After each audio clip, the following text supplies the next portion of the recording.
Positive Day Delivers, this is Dr. Gigi Disunga from I Can Change Project. Magandang hapon sa lahat ng mga Delivers natin. And it's the first time po tayo mapanood sa YouTube channel. Thank you very much. Please subscribe. Click mo na po yan, Doc Gigi Sunga. Okay, so second vlog natin after natin sa church ngayon. Sunday ngayon. So, happy Sunday sa lahat ng mga Delivers natin. Sa lahat ng bawat isa na nag-attend ng church. By the way, so meron po tayong bagong channel ngayon, Victorious Christian Life. So, mag-e-air po siya probably January 1. So, ine-edit po ang ating first video ng aking assistant. So, please watch my other channel, Victorious Christian Life. Okay, so it's about Christian living. So, paano ba tayo mamuhay ng may katagumpayan sa buhay? At ano ba yung sinasabing matagumpay na Christian life? So, yan po aking sa other channel. Okay? Right, so kanina yung first vlog natin is diniscuss ko ano yung dahilan bakit ba tayo lagi may utang o lagi nangungutang, okay? So, ang reason niyan, malalaman nyo, panoorin nyo sa aking video. And second question natin ngayon, hapon na to, is bakit nga ba hindi tayo nakakaipon? Okay? Lalo na sa mga OFW. Alright? So, sa lahat ng mga OFW, hello po sa inyo. Bukod dun sa mga dahilan natin na, di ba may mga dahilan tayo, mga OFW na like, maraming humihingi ng tulong, maraming nangungutang, basta maraming nagte-text sa atin, di ba? Mula dito sa Pilipinas, papunta sa inyo. Di ba, naalala nyo, 2 days before the sweldo, marami nang nagme-message na, pautang naman, di ba? Mga ganon, alam nila yung araw ng sweldo nyo, di ba? So, bukod sa mga dahilan na yan, ano pa ba isang dahilan? Bakit ang isang OFW hindi siya nakakaipon? Okay? Pero bago yan, announcement tayo. So, January 20, nasa Taipei, Taiwan tayo. So, seminar po natin yan sa lahat ng OFW. How to become an empowered OFW. So, I'll be teaching about how to increase your income. May chance kayo dyan, may opportunity to increase your income. Alamin natin kung paano. Then, ano yung tunay na paraan ng pagsisave. Plus, may bonus topic tayo na 10 utos para sa mga OFW. Hindi ko pa po yan diniscuss sa lahat ng mga videos ko. Sa seminar ko lang po yan dinidiscuss, okay? So, abangan nyo yan, January 20, okay? And another announcement, sa lahat ng mga gusto magpa-coach dito sa Pilipinas or sa ibang bansa, pwede po tayo online or personal coaching po. So, message nyo ako sa aking FB page, Dr. Gigi Disunga, and FB account Gigi Disunga, or call me 0939-5254 311. Alright, so kagabi lang may kinotes tayo from US siya. Hi sir, kumusta po? Nakabuo kami ng plano ni sir at mag-start na siya ng kanyang forex investment. Okay? Alright, sagutin natin ang tanong.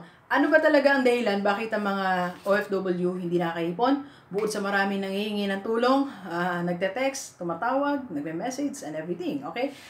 I think may isa tayong problema, okay, sa lahat ng mga OFW na hindi nakakaipon. May isa tayong problem, and that is meron din tayong personal na problem. Ang ating spending habits. I-check din natin minsan yung spending habits natin, mga OFW. Bakit hindi tayo nakakaipon, okay? Huwag natin lahat isisi sa mga tao dito sa Pilipinas. Kasi sila po ay nanghihingi, pero nasa desisyon din naman natin yon kung bibigyan natin sila, okay?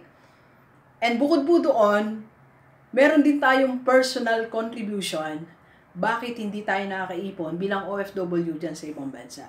Because we have, i-review natin yung ating spending habits. Paano ba yung spending habits natin? How do you spend your money?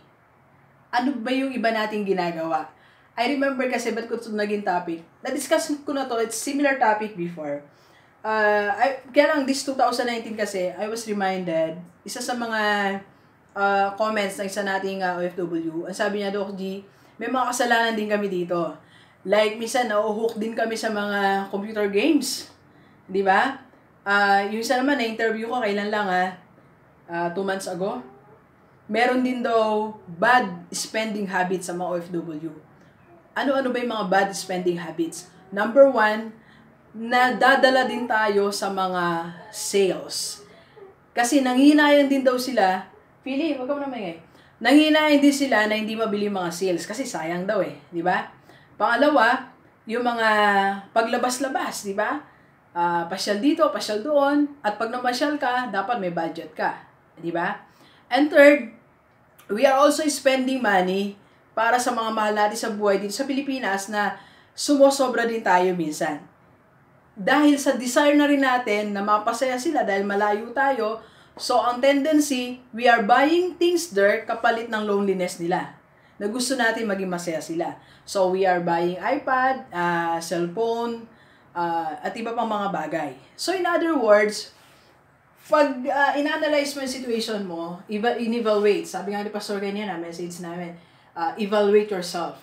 Pag nag-evaluate ka ngayong 2018, I think marirealize mo rin, bilang isang OFW, na nagkaroon ka rin ng hindi magandang spending habits this 2018. Kaya ka hindi nakaipon. Okay? So anyway, kung naging nangyari yan, Doc G, aminado ako, taas ang kamay. So aminado ako na ito talaga yung nangyari. So meron pa naman tayong, sabi ko nga kanina, meron pa tayong malinis na 365 days. Okay? To correct your bad spending habits. So, sa lahat ng mga OFW, reviewin nyo how you spend your money. Anong nangyari? Saan mo ba talaga naubos yung pera mo? Diba? So, alalahanin mo. Tinan mo kung paano. Reviewin mo. At i-revise mo. I mean, make a plan. How you spend your monthly. Diba? Yung monthly na sweldo mo, paano mo siya i-spend. Okay? So, dapat meron tayong plan. Kung kailan ka lang bibili ng panregalo sa Pilipinas, kung kailan ka lang bibili ng pasalubong, kung saan ka pati saan bibili. Kasi kausap ko isa kong kaibigan, sa US siya, meron pala doon bilihan na bulk kung gusto mong umuwi ng Pilipinas na mas mura. So, everything must be planned. Kasi nga, yung hard-earned money mo, dapat pinag-iingatan natin yan. Remember, hindi ka nagpunta dyan sa ibang bansa, okay, para lang magbayad ng bills, para lang magbayad ng utang. You were there for a purpose.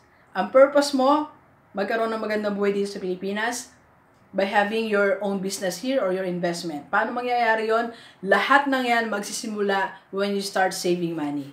So the key to investment, the key to a small business is to have first your saving scheme. Dapat nagsisave ka muna. At para ka makapag-save, ayusin yung spending habits. Okay? So please share this video sa lahat ng mga kaibigan natin. OFW o mga kamag-anak nila dito sa Pilipinas para sama-sama tayong mabago tumulad ang ating buhay. Alright, so thank you very much, G-Leapers. Enjoy the rest of the day and let's go! Let's go!